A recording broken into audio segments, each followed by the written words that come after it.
નમસ્તે વિદ્યાર્થી મિત્રો, તપોવન વિદ્યાલય વડાગામ ઓનલાઈન શિક્ષણ કેન્દ્રમાં આપનું હાર્દિક સ્વાગત છે। પાઠ 3 સમજદાર નન્હી એટલે સમજू नानी।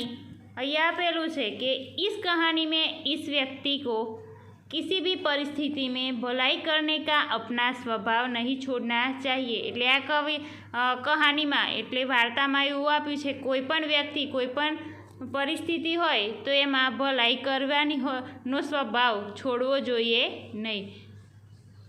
यह बात प्रस्तुत की गई है। हमारे समाज में कुछ लोगों का स्वभाव बुरा हो सकता है। એટલે આપણા સમાજમાં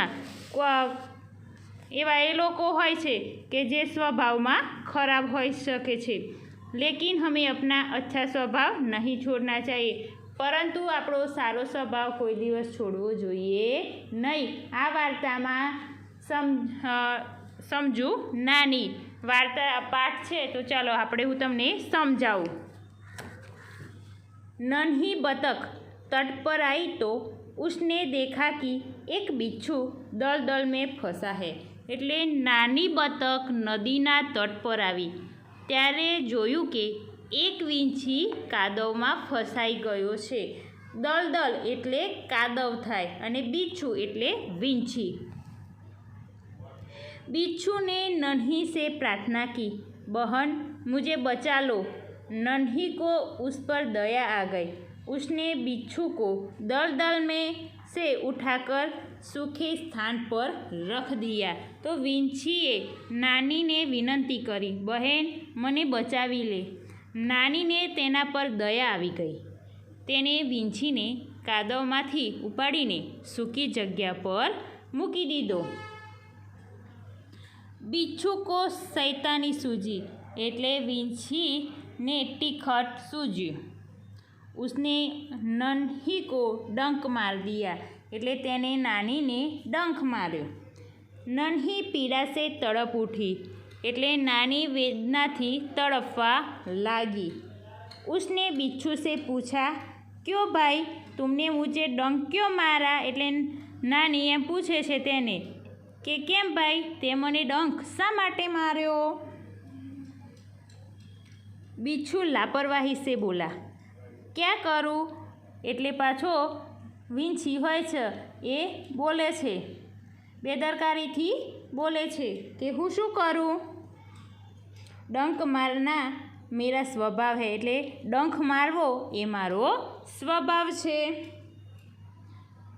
નન્હી બોલી, तुम यह गंदी आदत छोड़ दो એટલે નાની બોલે છે કે તું આ ખરાબ આદત છોડી દે। तुम यह नहीं तो कोई मुसीबत में तुम्हारी रक्षा नहीं करेगा એટલે નાની કહે છે કે નહીતર તારી જે મુસીબત આવશે કોક દિવસ તેમાં તને કોઈ મદદ કરશે નહીં।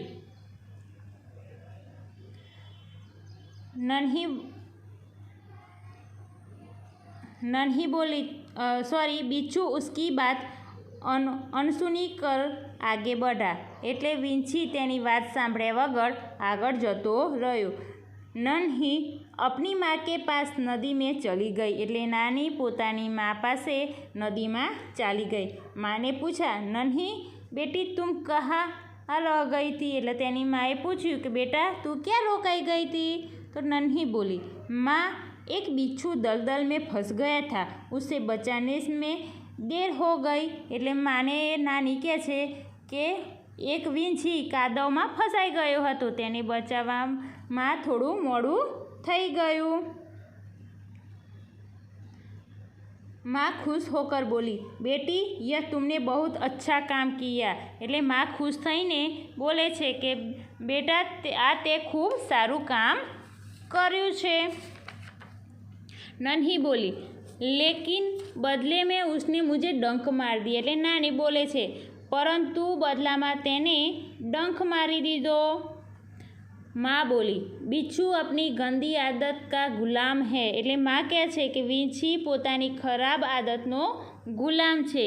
तुम उसे चाहे कितनी बार बचाओ वह बार बार डंक मारता रहेगा એટલે એમ કહે છે કે તું તેને ગમે તેટલી વાર બચાવીશ તો પણ તે હંમેશા તે ડંખ મારશે। नन्ही बोली, माँ मैं उसकी गंदी आदत छुड़ा कर रहूँगी। એટલે પાછી નાની કહે છે કે માં હું તેની આ ખરાબ આદત છોડાવીને જ જંપીશ।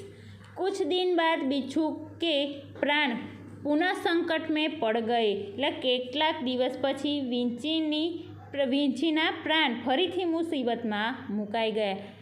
इस बार वह पानी की धारा में जा गिरा और डूबने उतारने लगा। એટલે તે પાણીની ધારામાં પડ્યો અને ડૂબવા लाग्यो। मौत सामने देखकर बिच्छू को नन्ही की याद आ गई। એટલે મૃત્યુને સામે જોઈ વીંછીને નાનીની યાદ આવી ગઈ। वह नन्ही को पुकारने लगा। તે નાનીને બોલાવવા लाग्यो। सहसा ही उसके मन में विचार आया। એટલે નાનીને બૂમો પાડવા લાગ્યો અને તેને કગરવા લાગ્યો।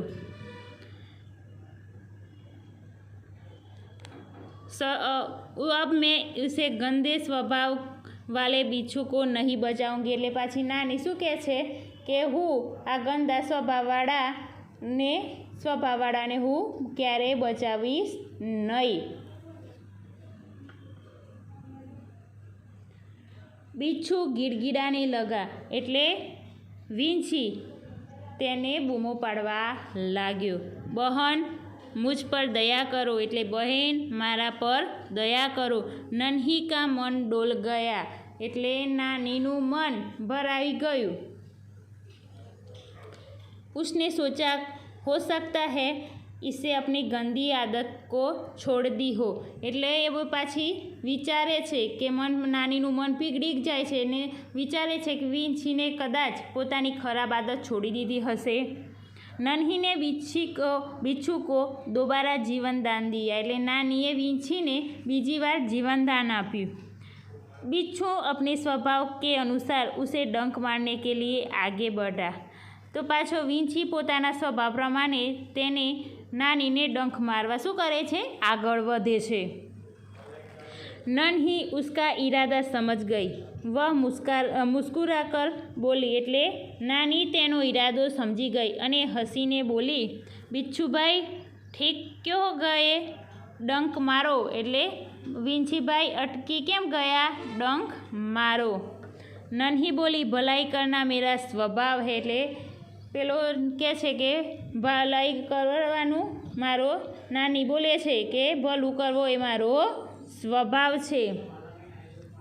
मैं तुमसे बदला लेने के लिए अपनी आदत क्यों छोड़ दूँ? એટલે એમ કહે છે કે હું બદલો લેવા માટે મારી સારી આદત શા માટે છોડી દઉં?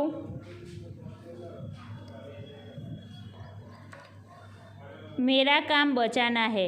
मैं मुसीबत में पड़े को बार बार बचाती रहूँगी। तुम्हारा काम डंक मारना है। तुम मारते रहो, देखती हूँ કોણ જીતતા હે।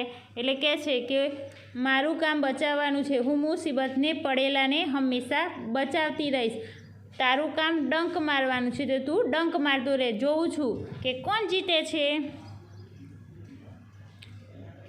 बिच्छू पछतावे से भर गया। बोला, नन्ही बहन आज तुम जीत गई। मैं वचन देता हूँ कि अब मैं किसी निर्दोष जीव को डंक नहीं मारूंगा।